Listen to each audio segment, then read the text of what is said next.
الحمد لله وكفى وسلام على عباده الذين اصطفى أما بعد أعوذ بالله من الشيطان الرجيم بسم الله الرحمن الرحيم وأطيعوا الله وأطيعوا الرسول فإن توليتم فإنما على رسولنا البلاغ المبين الله لا إله إلا هو وعلى الله فليتوكل المؤمنون يا أيها الذين آمنوا إن من أزواجكم وأولادكم عدوا لكم فاحذروه وإن تعفوا وتصفحوا وتغفروا فإن الله غفور رحيم إنما أموالكم وأولادكم فتنة والله عنده أجر عظيم صدق الله العلي العظيم.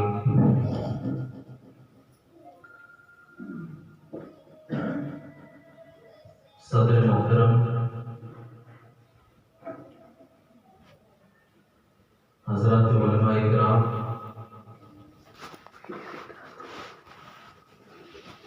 اور اس بستی کے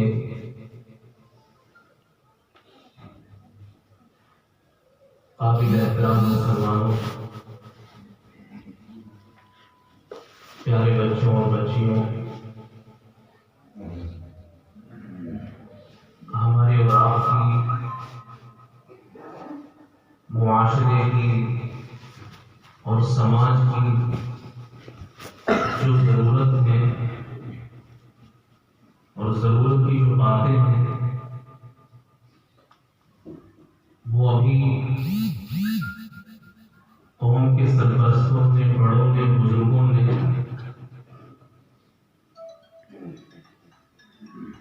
ہمارے سامنے نہ صرف یہ کہ پیش کر دی بلکہ اپنا دل اور اپنی فکریں نکال کر ہمارے سامنے رکھ دیے. عمر کے جس مرحلے میں ہمارے یہ اکابر ہیں اس کو دیکھ کر یہ اندازہ ہوتا ہے کہ جس وقت یہ پڑھ رہے ہوں گے اس وقت اسکول کی تعلیم کا نہ کسی طرح کا چرچا ہوگا، نہ کوئی اسکول کا نام و نشان ہوگا، لیکن زمانے کے حالات پر، تقاضوں پر ان کی نظر ہے، ماحول پر اچھی پکڑ ہے، اس لیے یہ سمجھ رہے ہیں اور ان کی سرپرستی کا تقاضا بھی یہ ہے کہ وہ نظریں رکھیں اور آئندہ کے لیے، قوم کے لیے، قوم کے جوانوں کے لیے جو چیز بہتر ہو سکتی ہو اس کی رہنمائی کریں.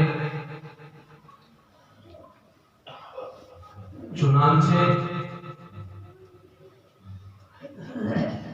ابھی حضرت مولانا رئیس الدین صاحب دامت برکاتہم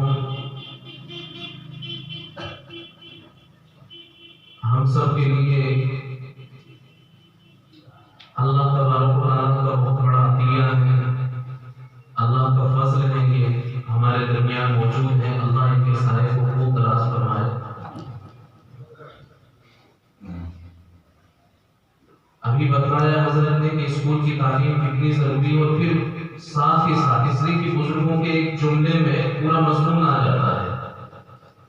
اسی کے ساتھ یہ بھی بتلا دیا کہ مکتب کی اور مدرسوں کی تعلیم کتنی ضروری ہے کہ وہاں 160 بچوں میں کتنا اسٹاف ہے اور ہمارے یہاں کتنا اسٹاف ہے.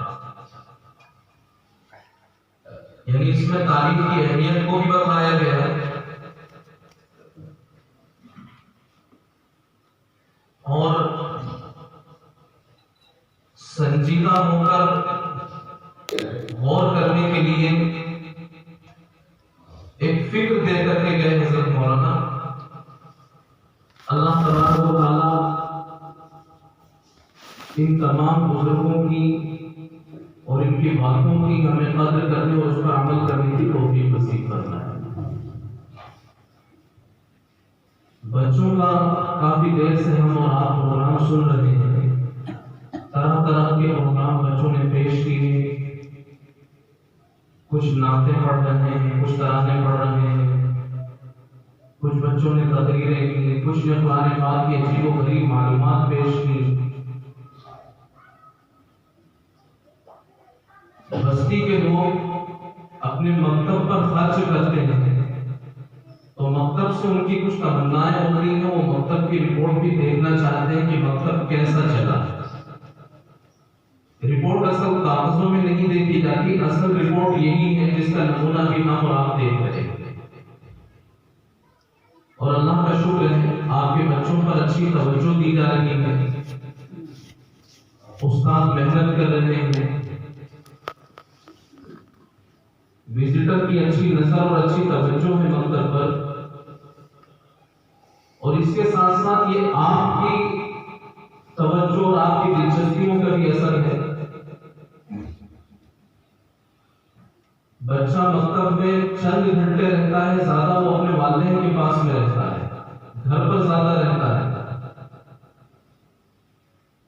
تو جیسے استاد فکر کرتے ہیں بچوں کو اچھی تعلیم، اچھی تربیت، اچھا ماحول دینے کی، اسی طرح گھر کے لوگوں کی بھی فکر ہونی چاہیے کہ وہ بچوں کی تربیت اور بچوں کو اچھا ماحول دینے کے لیے کوششیں کرتے رہیں، ورنہ یہاں سے کچھ لے کر کے جائے گا اور گھر سے سپورٹ نہیں ہو پائے گا تو بچہ بگڑ جائے گا، اس کی صلاحیتیں بگڑ جائیں گی اور وہ مضبوطی کے ساتھ تیار ہو کر لوگوں کے لیے نمونہ نہیں بن پائے گا۔ تو اس لیے گھر کے لوگ اس پر توجہ دیں کہ جو کام بچوں کو مدرسے سے دیا جاتا ہے، مکتب سے دیا جاتا ہے، وہ کام بچے پورا کر رہے ہیں یا نہیں کر رہے ہیں، گھر پر بیٹھ کر کے سبق یاد کرتے ہیں، جو کچھ لکھنے کے لیے دیا جاتا ہے وہ لکھ کر کے لاتے ہیں، مکتب لکھ کر کے لے جاتے ہیں یا نہیں، نمازوں کی پابندی بچوں کی ہو رہی ہے کہ نہیں ہو رہی ہے، روزانہ پابندی کے ساتھ بچے مدرسے یا مکتب پہنچتے ہیں یا نہیں، اس پر گھر والوں کو توجہ دینے کی ضرورت ہے۔ اور یہ بات میں اس لیے کہہ رہا ہوں کہ ابھی بتایا قاری محمد صاحب نے کہ یہاں سے جو آواز نکل رہی ہے وہ آواز مردوں تک بھی پہنچ رہی ہے اور بستی کی عورتوں تک بھی اور گھر کی ذمہ دار عورتوں تک بھی یہ آواز پہنچ رہی ہے۔ ان کے لیے بھی دین کی باتیں سننے کا آپ نے نظم کیا ہے، بہت اچھی بات ہے۔ تو یہ بات اسی لیے کہی جا رہی ہے کہ بچوں کی تربیت زیادہ تر ماؤں سے اور گھر کی عورتوں سے متعلق ہوتی ہے، تو وہ بھی اس بات کو سن رہی ہوں گی اور انہیں بھی توجہ دینا چاہیے کہ بچے جو کام مدرسے یا مکتب سے لے کر کے گھر پہنچ رہے ہیں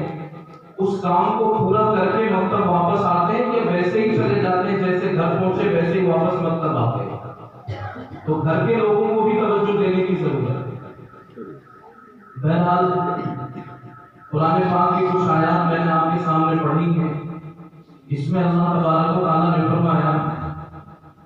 کہ یہ لوگوں تم اللہ کے اور رسول کی اطاعت کر دو، فَإِن تَوَلَّيْتُمْ اگر تم بات مان لو گے تو ٹھیک ہے، اور اگر تم روگردانی کرنے لگو گے، بات ماننے سے انکار کرو گے، انکار کرنا کبھی زبان سے ہوتا ہے اور کبھی نہ ماننا بھی انکار کرنا ہوتا ہے۔ تو اگر تم بات نہیں مانو گے، رسول کی بات سن کر کے اس کو انسنا کر دو گے، تو تم جان لو فَإِنَّمَا عَلَىٰ رَسُولِنَا الْبَلَاغُ الْمُبِينُ ہمارے پیغمبروں پر تو واضح پیغام پہنچا دینا ہے، اس سے زیادہ ان کی کوئی ذمہ داری نہیں۔ اللہ کا کلام، رسول کا فرمان یہ ہم اور آپ تک پہنچ چکا ہے، اب ہماری ذمہ داری ہے کہ ہم اللہ کے کلام کو، رسول کے فرمان کو مان کر کے چلیں۔ یہ قرآن پاک یہاں لا کر کے رکھ دیے گئے، قرآن پاک کی تکمیل ہونے والی ہے۔ قرآن پاک کا کیا پیغام ہے؟ قرآن پاک کا مختصر سا پیغام یہ ہے کہ قرآن پاک یہ اللہ سے جوڑنے والی کتاب بھی ہے اور لوگوں کو آپس میں جوڑنے والی کتاب بھی ہے۔ ہماری بستی میں مکتب ہے، قرآن پاک کی تعلیم ہو رہی ہے، لیکن اس کے باوجود ہم اللہ تبارک و تعالیٰ سے نہیں جڑ پا رہے ہیں، ہمارے دل آپس میں نہیں جڑ پا رہے ہیں، تو اس کا مطلب یہ ہے کہ ابھی اس قرآن پاک کی تعلیم کا پوری طریقے سے مقصد ہم نے پورا نہیں کیا۔ اس تعلیم کا مقصد اس وقت پورا ہوگا جبکہ بستی کے لوگ اللہ سے بھی جڑ جائیں اور آپس میں بھی ان کے دل جڑے ہوئے۔ اس لیے کہ قرآن کریم اللہ کا یہ کلام، اس میں جوڑنے کی صلاحیت اللہ پاک نے رکھی ہے۔ اور ابھی یہ جو لاک ڈاؤن کا زمانہ گزرا ہے، گاؤں دیہات میں تو اتنی سختیاں نہیں تھی، لیکن شہروں میں بڑے عجیب و غریب ماحول ہو گئے تھے، اور تقریباً 6-7 مہینے کا زمانہ ایسا گزرا کہ جس میں جمعہ تک پڑھنے کے لیے بھی مسجد میں نہیں جا پائے، اور گھروں پر ہی ساری نمازیں ہوتی تھیں۔ یہ اللہ تبارک و تعالیٰ کی طرف سے ایک وارننگ ہوتی ہے، اللہ تبارک و تعالیٰ کی طرف سے سنبھلنے کا ایک موقع ہوتا ہے کہ ابھی وقت تمہارے ہاتھ میں ہے، جس طرح تم اللہ کو راضی کرنا چاہو، جس طرح تم عبادتیں کرنا چاہو، جس بے فکری اور آزادی کے ساتھ قرآن پاک کی تعلیم کو حاصل کرنا یا قرآن پاک کی تعلیم کو عام کرنا چاہو کر سکتے ہو، ورنہ ایک وقت وہ بھی آئے گا کہ ہم چاہیں گے نمازیں پڑھنا، ہم چاہیں گے مسجدوں میں جانا، ہم چاہیں گے یہ مکاتب چلانا، ہم چاہیں گے قرآن پاک کی تعلیم کو عام کرنا، لیکن اللہ تبارک و تعالیٰ کی طرف سے پکڑ ایسی آئے گی کہ وہ کام ہم کر نہیں پائیں گے۔ یہ کب ہوتا ہے؟ یہ ناقدری کے وقت میں ہوتا ہے۔ جب ناقدریاں ہونے لگتی ہیں تو اللہ تبارک و تعالیٰ وہ حالات پیدا کر دیتے ہیں کہ جس میں ہم کرنا چاہیں اور نہیں کر پائیں۔ جیسے ابھی ہم کر سکتے ہیں اور نہیں کرتے، تو آئندہ پھر وہ حالات پیدا ہو جائیں گے ناقدری کے نتیجے میں کہ کرنا چاہیں گے اور نہیں کر پائیں گے۔ اور یہ لاک ڈاؤن اس کا ایک چھوٹا سا نمونہ تھا۔ لاک ڈاؤن کے اس زمانے میں بہت سے لوگ مسجدوں میں جانے اور جمعہ قائم کرنے سے معذور ہو گئے، لیکن گھر پر بے فرصت میں رہے۔ بہت سے لوگوں کو یہ عذر ہوتا ہے کہ کھیتی باڑی کا لمبا چوڑا کام ہے، کام دھندے ہیں، مزدوری پہ جانا ہوتا ہے، محنت مشقتیں کرنی ہوتی ہیں، اور اس محنت مشقت مجاہدے کے ساتھ نمازوں کی پابندی نہیں ہو پاتی، وقت نہیں مل پاتا۔ تو ایک بات ہمیشہ یاد رکھیں، یہ لاک ڈاؤن نے واضح کر دیا ہے کہ عبادت یہ مہلت سے اور فرصت سے نہیں ہوتی، اللہ تبارک و تعالیٰ کی توفیق سے ہوتی ہے۔ ورنہ بہت سے لوگ 6 مہینے 7 مہینے گھر بیٹھے رہے، کوئی کام نہیں تھا ان کا، لیکن پھر بھی پابندی سے نمازیں 5 وقت کی نہیں ہو پائی۔ وقت تو خوب تھا، کوئی کام نہیں تھا، صرف گھر پر بیٹھنا تھا، لیکن اس کے باوجود بھی 5 وقت کی نمازیں پابندی کے ساتھ نہیں ہو پائی۔ تو اس کا مطلب یہ ہوا کہ نماز کی پابندی یا اللہ تبارک و تعالیٰ سے تعلق یہ وقت کا محتاج نہیں، یہ توفیق کا محتاج ہے۔ اور جب اللہ تبارک و تعالیٰ کسی قوم سے ناراض ہو جاتے ہیں، کسی بستی والوں سے ناراض ہو جاتے ہیں، یا کسی فرد سے کسی شخص سے ناراض ہو جاتے ہیں، اللہ تبارک و تعالیٰ اس کا دانا پانی یا روزی روٹی نہیں چھینتے، اس سے سجدوں کی توفیق چھین لیتے ہیں۔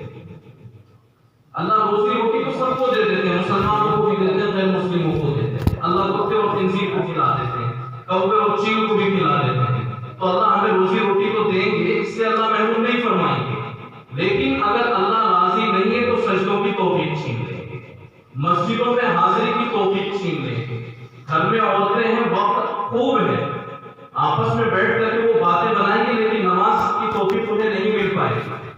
کب؟ جب اللہ ناراض ہو جائیں گے۔ اور کسی بستی کو دیکھنا ہو کہ جس بستی پر اللہ کی رحمتیں نازل ہو رہی ہوں، اس بستی والوں سے اللہ خوش ہو، اس علاقے کے لوگوں سے اللہ تبارک و تعالیٰ راضی ہو، اس بستی کی مسجد آ کر کے دیکھ لو۔ اگر فجر میں نمازی خوب آ رہے ہیں اور نمازوں میں نمازی خوب آ رہے ہیں، مسجد آباد ہے، تو یہ اس بات کی علامت ہے کہ اللہ کی رحمت اس بستی پر برس رہی ہے، اللہ تبارک و تعالیٰ کا پیار مسجدیں خالی ہیں تو یہ نشانی ہے اس بات کی کہ کوئی کمی آئی ہے بندوں میں اور اللہ تبارک و تعالیٰ کی. یہ مسجدیں ایک پیمانہ ہے اللہ اور بندوں کے تعلقوں کو ناپنے کے لیے. تو بستی کی مسجد دیکھ کر کے اندازہ ہو جاتا ہے کہ اس بستی کا اللہ سے تعلق کتنا ہے. اگر اس میں کوئی کمی ہے تو ہمیں اس پر فکر کرنے کی ضرورت ہے. ہم خود بھی توجہ دیں, جو مسجد میں نہیں آ پا رہے ہیں وہ مسجد میں آئیں اور دوسرے لوگوں کو مسجد میں لانے کی کوشش کریں. مسجدیں ہماری آباد رہیں. مسجد کا نظام اگر ہماری بستی کا درست ہو گیا تو پوری بستی کے گھروں کا نظام درست ہو جائے گا. اپنی نمازوں کی فکر کریں, گھر میں جو مشغولات ہیں وہ اپنی نمازوں کی فکر کریں. نماز جب زندگی میں آ جائے گی اللہ تبارک و تعالیٰ سے تعلق مضبوط ہو جائے گا. دوسری چیز جس پر توجہ دینے کی ضرورت ہے وہ یہ کہ زبان کھولنے سے پہلے, بولنے سے پہلے ہمیں سوچنا ہوگا, چاہے وہ گھر میں بیٹھ کر کے عورتیں بات کر رہی ہوں یا مجلسوں میں مرد بات کر رہے ہوں, چوپال پر بیٹھے ہوں, کہ کوئی بات کسی کی نازاری کی نہ ہو جائے, غیبت کی نہ ہو جائے, دل دکھانے والی نہ ہو جائے, ورنہ اللہ اس سے ناراض ہو جاتے ہیں. اور اللہ تبارک و تعالیٰ کی ولایت کو حاصل کرنے اور اللہ تبارک و تعالیٰ کی دوستی کو حاصل کرنے کا جو سب سے بڑا ذریعہ ہے وہ ذریعہ ہے زبان پر کنٹرول. اور اللہ تبارک و تعالیٰ کا تعلق جتنی آسانی کے ساتھ عورتوں کو حاصل ہو جاتا ہے مردوں کو حاصل نہیں ہو پاتا. ایک بزرگ نے بڑی عجیب و غریب بات دیکھی. وہ فرماتے ہیں کہ عورتیں چھوٹے چھوٹے کام سے اللہ تبارک و تعالیٰ کی ولیہ بن سکتی ہیں. وہ اس طرح کہ وہ اپنے گھر میں بیٹھ کر کے روٹیاں پکا رہی ہیں, چولہے میں انہوں نے آگ لگا دی. اب وہ روٹی پکاتے پکاتے دل میں یہ سوچے کہ اللہ یہ دنیا کی معمولی سی آگ مجھ سے برداشت نہیں ہو پا رہی ہے اور مجھے کبھی پسینہ آنا ہے, کبھی دقت ہو رہی ہے, تو وہ آخرت کی جہنم کی آگ مجھ سے کیسے برداشت ہو پائے گی. اے اللہ مجھ سے جو غلطی ہو مجھے معاف کر دینا, میں وہاں کی آگ نہیں برداشت کر پاؤں. تو دیکھنے والے تو یہ سوچ رہے ہیں کہ یہ اللہ کی بندی روٹیاں پکا رہی ہیں, کھانا پکا رہی ہے, کہ وہ کھانا پکانے کے ساتھ ساتھ اللہ تبارک و تعالیٰ سے ولایت بھی حاصل کرے. حضرت خواجہ معین الدین چشتی اجمیری رحمۃ اللہ علیہ وہ ایک مرتبہ تبلیغی سفر سے واپس ہوئے. چہرہ ان کا بہت زیادہ روشن منور تھا, چہرے پر خوشی کے آثار تھے, مسکرا رہے تھے. ماں نے پوچھا کہ بیٹا آج تو بہت خوش نظر آ رہے ہو. تو حضرت نے فرمایا کہ ماں آج میں کیوں نہ خوش ہوں, اتنے سارے لوگوں نے آج میرے ہاتھ پر اسلام قبول کیا. تو ماں نے یہ کہا کہ بیٹا اس میں کمال تیرا نہیں ہے, کمال میرا ہے. اس لیے کہ جب بھی میں نے تجھے دودھ پلایا جب تو چھوٹا تھا تو دودھ پلانے سے پہلے میں نے وضو کیا, تجھے گود میں لے کر کے بیٹھی, میں نے اپنا سر ڈھانکا اور قبلہ ہو کر کے میں نے تجھے دودھ پلایا, اور میں دودھ پلاتی جاتی تھی اور اللہ سے دعا کرتی جاتی تھی کہ اللہ میرے دودھ کے ایک ایک گھونٹ کے بدلے میں اس کو اپنی ولایت کا نور عطا فرما. تو میں تجھے دودھ پلاتی جاتی تھی اور کتنے اہتمام کے ساتھ دودھ پلاتی تھی. تو یہ کمال تیرا نہیں ہے, یہ کمال میرا ہے. عورتوں کے ہاتھ میں نسلیں ہوتی ہیں, نسلوں کی پرورش ان کی ذمہ ہوتی ہیں. اگر عورتیں یہ اپنے آپ پر کنٹرول کریں اور ذرا سا اپنے اوپر اپنی توجہ کو تبدیل کر دیں تو وہ خود بھی اللہ کی ولیہ بن سکتی ہیں, اور ان کی گودوں میں پلنے والے یہ بچے یہ بھی اللہ کے ولی بن سکتے ہیں. بس ذرا سی توجہ دینے کی ضرورت ہے. اب یہ قرآن پاک کی تکمیل کا مرحلہ ہے. قرآن پاک کی تکمیل کے مرحلے سے پہلے ایک مختصر سی بات آپ سے یہ عرض کرنی ہے. جناب رسول اللہ صلی اللہ علیہ وسلم نے جو خیر رکھی, خیر کی جو خیر کی بشارتیں دی ہیں, وہ خیر کی بشارت دی ہے امت کے اتحاد میں. کہ جب امت کا اتحاد ہو، امت میں ملاپ ہو، دل جڑے ہوئے ہو، آپس میں وہ ملے ہوئے ہو، تو پھر اللہ تبارک و تعالیٰ کی طرف سے خیر کے فیصلے نازل ہوتے ہیں۔ تو پہلی بات تو آپ سے یہ ذکر کی گئی تھی کہ ہمیں اللہ سے تعلق مضبوط کرنا ہے، مسجد کو آباد کرنا ہے،